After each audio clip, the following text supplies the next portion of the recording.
दोस्तों आज मैं आपको एक ऐसी कहानी बताऊंगी जो एक राजा की है, जिसे पैदा होते ही भेड़िए के मुंह में फेंक दिया जाता है। दोस्तों इस कहानी में ऐसे बानरों को दिखाया जाता है जो बंदरों की प्रजाति के होते हैं। आप इन्हें हमारे पूर्वज भी बोल सकते हैं। दोस्तों सभी बंदर राजा के पैदा होने की खुशी में एक पुश्तैनी पेड़ के नीचे खड़े होते हैं। बंदरों का राजा, जिसका नाम सिमोन है, एक बड़े पेड़ के अंदर प्रशासन करता है और ये वो बंदर है जो राजा के साथ कोई भी बड़ी बात को सुलझाने में मदद करता है। आज बानर राज की पत्नी 2 बच्चों को जन्म देती है। पहला बंदर बहुत छोटा और कमजोर होता है, लेकिन दूसरा बंदर उससे बड़ा और ताकतवर होता है। लेकिन कमजोर बंदर दुनिया में पहले आया था, इसलिए राजा वही बनेगा। लेकिन तभी एक बंदर चुड़ैल आती है और वो राजा को छोटे बंदर से छुटकारा दिलाने की सलाह देती है, क्योंकि वो बहुत कमजोर है और कहती है कि ये प्रकृति की गलती है और बाकी सभी बंदर उसे राजा के रूप में कभी स्वीकार नहीं करेंगे। और रानी के होश में आने से पहले राजा अपने कमजोर बच्चे को दूर करने के लिए ओला अमीन नाम के एक बंदर को सौंप देता है। लेकिन जब रानी को होश आता है तो वह अपने बच्चों को पूछती है और राजा से वचन लेती है कि वह दोनों बच्चों का अच्छे से ख्याल रखेगा। और रानी की मृत्यु हो जाती है। राजा बानिया को राजकुमार घोषित करता है जो मजबूत और स्वस्थ होता है। और राजा का सेवक कमजोर बच्चे को फेंकने पहाड़ के ऊपर जाता है और फेंक कर चला जाता है, लेकिन बच्चा एक बेल में अटक जाता है, जिससे वह भेड़िए के मुंह में नहीं जाता। लेकिन भेड़िया बच्चे के हाथ में काट लेता है। ये देख एक दूसरा बंदर बच्चे को भेड़िए से बचा लेता है, लेकिन वो बच्चा ठीक से नहीं चल पाता क्योंकि उसके हाथ में भेड़िए ने काट लिया था। इसलिए एक दूसरा बंदर उसकी मदद करता है। एक माँ बाप और दोस्त की तरह समय बीतता है और वह दोनों बंदर बड़े हो चुके हैं, जिसका नाम एडवर्ड है। लेकिन वह अब भी ज्ञान की पीठ पर सवारी करता है, क्योंकि उसका एक हाथ अब भी काम नहीं करता और अब दोनों ऐसे रहते हैं जैसे दोनों दोस्त हैं। ज्ञान को बोलने में थोड़ी परेशानी है, इसलिए वह ठीक से बात नहीं कर पाता। एडवर्ड देखता है कि एक चूहा उसका खाना चुरा रहा है। वो चूहे को पकड़ने उसके पीछे भागता है, लेकिन एक हाथ की वजह से नहीं पकड़ पाता। फिर वह पेड़ के रस का इस्तेमाल करके एक जाल बनाता है, जिससे वो चूहे को पकड़ सके। और तभी उन्हें एक आवाज सुनाई देती है। आवाज से उन्हें पता लगता है कि खेल की शुरुआत हो चुकी है। इस खेल में एक नारियल को बॉल बनाकर बड़े जानवर की खोपड़ी में डालते हैं। जिसका बॉल उस खोपड़ी में गया वही इस खेल में जीतता है। ज्ञान जाने से मना करता है, क्योंकि इन दोनों बंदरों को अन्य बंदरों द्वारा भेदभाव किया जाता है। एडवर्ड किसी भी तरह ज्ञान को मना लेता है और अब दोनों खेल देखने जाते हैं। बानिया जो राजा का बेटा है वो इस खेल का पहला विजेता है, जिससे सभी बंदर उसकी तारीफ करते हैं। अब खेल का दूसरा भाग शुरू होता है। खेल के बीच में बॉल देख ज्ञान से रहा नहीं जाता और वह एक छलांग में बॉल को पकड़ लेता है और नीचे गिरता है, लेकिन बॉल एक छेद में चला जाता है जहाँ से बॉल को निकालना असंभव है। सभी बंदर ज्ञान को पीटने लगते हैं और एडवर्ड उस बॉल को निकालने के लिए एक लंबी लकड़ी और पेड़ के चिपचिपे रस का इस्तेमाल करता है और बॉल को बाहर निकाल लेता है। सभी बंदर उसके चारों ओर इकट्ठे हो जाते हैं और पूछते हैं उसने ये जादू कैसे किया। और तभी बानिया आ जाता है और एडवर्ड से बॉल लेकर ऊपर फेंकता है, लेकिन चिपचिपे रस के कारण बॉल उसके हाथ में चिपक जाता है। अब सभी बंदर बॉल को छुटाने की कोशिश करते हैं और इस झटके से निकालने की वजह से नारियल राजा के सर पर आ गिरता है। एडवर्ड और ज्ञान कुछ बात कर ही रहे होते हैं, तभी राजा के कहने पर 2 बंदर एडवर्ड के पास आते हैं और कहते हैं कि राजा ने आपको बुलाया है। वहाँ पहुँचने के बाद पता चलता है कि राजा की उपस्थिति में एडवर्ड को जादू करने के अभ्यास में आरोप लगाया जाता है। एडवर्ड उन्हें समझाता है कि यह कोई जादू नहीं है बल्कि कुछ तरकीब है और एडवर्ड उस गलती का समाधान करने के लिए एक पत्तों का ताज बनाता है, जिससे राजा का टकलापन भी ढक जाता है और सिनों को राजा होने की पहचान भी मिल जाती है। और पत्तों में साफ पानी इकट्ठा करके आईना बनाता है। राजा पहली बार अपना चेहरा देखकर बहुत खुश होता है। उसके बाद वह राजा को एक झूला भी बनाता है और वो कुछ बातें कर ही रहे होते हैं कि कुछ कीड़े उन पर हमला बोल देते हैं। ये सब उस डायन ने किया था और राजा झूले से नीचे गिर जाता है और डायन एडवर्ड पर राजा की हत्या करने का आरोप लगाती है। और राजा का दूसरा बेटा बानिया फायदा उठाते हुए एडवर्ड को उस पेड़ से नीचे फेंक देता है और राजा को होश आते ही वे कहते हैं कि एडवर्ड को नीचे किसने फेंका। बानिया कहता है मैंने, क्योंकि उसने आपको मारने की कोशिश की। राजा कहते हैं उसने मुझे कोई हानि नहीं पहुंचाई और तुमने एक बानर की हत्या की है। एडवर्ड को होश आता है तो वह पाता है कि वो नीचे गिरा हुआ है और ज्ञान एक डाल से लटककर उसकी तरफ हाथ बढ़ाता है, लेकिन एडवर्ड उसको नहीं पकड़ पाता। वो ज्ञान को छोड़कर रेगिस्तान की ओर बढ़ता है और आगे चलकर वो 2 बड़े शुतुरमुर्ग को देखता है और एक शुतुरमुर्ग के मुंह में अंगूर का गुच्छा होता है। एडवर्ड उसे पकड़ने के लिए 2 पैरों पर खड़े होने की कोशिश करता है और तभी वह दोनों पैरों पर खड़ा होना सीख जाता है। तभी एक भेड़ियों का झुंड उसकी तरफ बढ़ता है और तभी इन तीनों को भी वहाँ से भागना पड़ता है। पहले एडवर्ड भागता है, वो भी उल्टे पैर, लेकिन शुतुरमुर्ग को सीधा भागता देख वो भी सीधा भागता है। एडवर्ड ये देख काफी खुश होता है कि अब वह भी तेजी से भाग सकता है। अब उसका एक हाथ उसके लिए कोई बाधा नहीं बनेगा और बाकी बंदर भी उसे ऐसे भागता देख काफी खुश होते हैं। और अब ये तीनों गैंडे के झुंड से भी आगे निकल जाते हैं। गैंडे देखते हैं कि भेड़ियों का एक झुंड आ रहा है और वो भी वहाँ से भागने लगते हैं, लेकिन अब एडवर्ड के पीछे भेड़िए और गैंडे पड़ चुके हैं। एडवर्ड रास्ते के अंत तक आ गया है और वो वहाँ से नहीं हटा तो मारा जाएगा। एक बाप से रहा नहीं जाता और तब राजा उनके सामने आकर सभी को रोकने की कोशिश करते हैं, लेकिन वो देखते हैं एडवर्ड कुचलने वाला है। वो जल्दी से अपने अपने बेटे के आगे आ जाते हैं, जिससे एडवर्ड तो बच जाता है, लेकिन राजा बहुत घायल हो जाते हैं। अब राजा मरने से पहले एडवर्ड को बोलते हैं, मैं तुम्हारा पिता हूँ और मैंने तुम्हारी माँ को वचन दिया था कि मैं तुम्हारा ख्याल रखूंगा। बानिया अपने पिता का शरीर ले जाता है और एडवर्ड से कहता है उसे अपना भाई समझने की कोशिश भी मत करना। बानिया को राजा का ताज पहनाया जाता है। बानिया अब ओला अमीद को बर्खास्त कर देता है। रसगई ओला अमीद की जगह लेता है और ओला अमीद को बानर के झुंड से भी निकाल दिया जाता है। और तभी एक तेज का बवंडर आता है, जिसकी चपेट में एडवर्ड भी आ जाता है,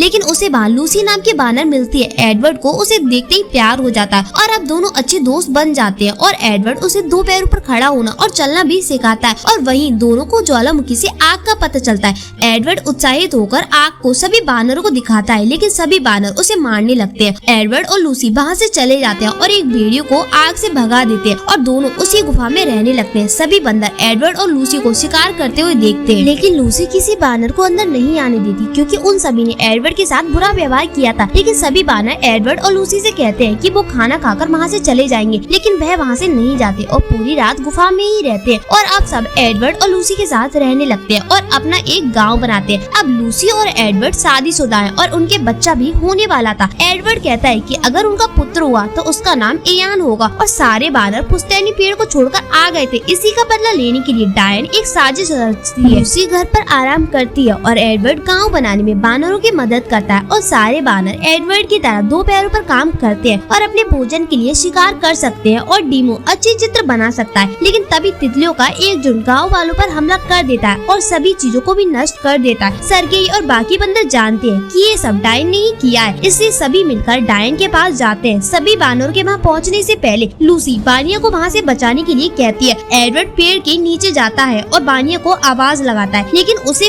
कोई जवाब नहीं मिलता। सभी बानरों के पहुँचने के बाद बानिया बाहर निकलता है। सभी बानर उसे कहते हैं कि अगर वो पेड़ उसे दे दे तो उसे वहाँ से जाने देंगे, लेकिन बानिया उल्टा उनसे कहता है कि वह उन्हें जीवित छोड़ देगा अगर वो यहाँ से चले जाते हैं। तो गीजा बानिया का बचाव करने की कोशिश करती है, जो बानिया की पत्नी है, और सरगेई बानिया पर हमला करने की अनुमति दे देता है। और बानिया गुस्से से बानरों को मारने लगता है, लेकिन बानरों की संख्या ज्यादा होने के कारण उनके आगे टिक नहीं पाता। पेड़ में आग लगा दी जाती है। लेकिन एडवर्ड पेड़ के नष्ट होने से पहले गीजा को बचा लेता है, लेकिन इसी बीच जलते हुए पेड़ की शाखा से खुद दब जाता है। वो बानिया को मदद के लिए बुलाता है। बानिया उसे पीठ पर लेकर वहाँ से भाग जाता है, जिससे एडवर्ड की जान बच जाती है और डायन जलकर मर जाती है। अब पुश्तैनी पेड़ नष्ट हो चुका है और बानरों के लिए यहाँ कुछ नहीं बचा। बानिया और एडवर्ड नाराजगी को दूर करते हुए एक दूसरे को खुद का भाई स्वीकार करते हैं। सरगेई बानरों को डराता है कि रहने की कोई जगह नहीं है और अब सब भूख से मरेंगे। लेकिन एडवर्ड सबको बुलाता है और कहता है हमारे जीने की आशा है उस पहाड़ के पीछे। अब वो पक्षियों का पीछा करते हैं, जहाँ उन्हें पानी, पेड़ और हरे भरे जंगल मिलते हैं और यहाँ से ये एक नए जंगल की खोज करते हैं और जिंदगी की शुरुआत करते हैं। दोस्तों, इस मूवी से हमें क्या सीख मिलती है? हमें किसी को भी कमजोर नहीं समझना चाहिए।